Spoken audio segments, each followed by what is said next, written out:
Hi, I'm Kariana, and today we're going to talk about the push press. So we're going to look at the push press. The push press is part of the press series. We start with the strict press, and then we move to the push press, and eventually to the push jerk. So the push press, we start to use the hip, and we start to recruit that big mover of the hip. We start to add a little bit of velocity versus the strict press where it's really just upper body strength. So Griffin's going to show us a couple of push presses, see what they look like, and then we'll break it down. So you notice his stance, his feet are right under his hips, much more narrow than the squat. Okay, so we really want those heels right under his hip. You're going to move up the body. His elbows are just slightly in front of the bar. This is not the front squat. We don't need those elbows really high. And he has a closed grip on the bar. The barbell needs to be as high as he can possibly get it on that rack position. So when he starts to move, he's driving up and relax. Good. Do reset every time. And drives up and back down. And one more time. And go. Good. And relax. So we're going to break the movement down with the PVC. And if Griffin turns to the side,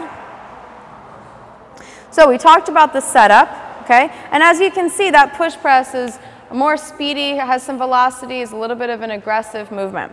Okay? So to break it down, the first part of that push press is a dip. So Griffin closes his hip. The dip is really very shallow. It's only a couple of inches, maybe a quarter of a squat.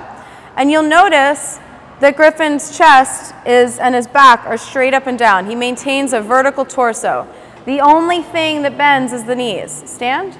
What he does not do is bring his chest forward at all, okay? If we're talking about the midline, as we did with the overhead squat, that bar needs to be right at the center of his foot, which is going to require him to have a nice upright torso and stand.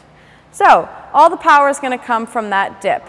As we speed it up, Griffin dips, he drives, and the first movement of that bar off his body is coming from the hip. All he needs to do here at the top is finish by pressing through. So at the top, we see that stacked position of the bar over the shoulder, over the hip, over the middle of the foot.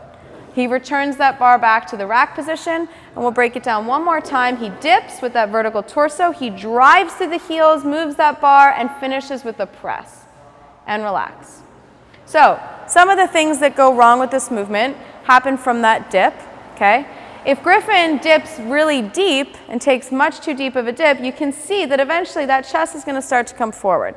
So we're going to bring Griffin up. You just need a shallow dip and stand. Good. And you can work through that dipping. The other thing that we will see is not really getting aggressive out of the bottom. We want to think about this like a trampoline. Griffin's going to come down, and as soon as he hits the bottom, he's going to drive up.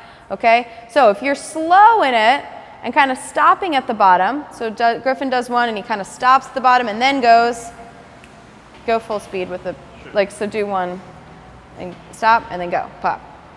Yep. So if he does that same thing and just stops and then goes, yeah, we're going to really lose all that power we've established. So what we need to see is a fast drive out of the bottom and go, up, good, and relax. So very speedy out of the bottom of that dip, very explosive. Some of the other things we might see is just anything that might go along with the press, which is why we also really establish that good pressing position. But Griffin might not achieve that overhead. He might be pressing it out in front slightly, right? And that's just going to carry him forward. And if there's any weight on that bar, he's going to lose the lift. Okay? So we really want to focus on that dip and drive up nice and quick. The other thing we just want to be cautious of is that dip is involving a closing of the hip. What we don't want to see, Stan, is what we call a muted hip, where Griffin just shoots his knees forward, but his hip never closes. And now he's on his toes, he's in a really unstable position, and we don't want to move from there. So we really want to focus on those hips coming back, chest is up, and driving. Good. And just one more time, do 3 reps full speed. Good, nice and aggressive, that power out of the bottom. He's got a nice vertical torso, and relax. Great. Thank you.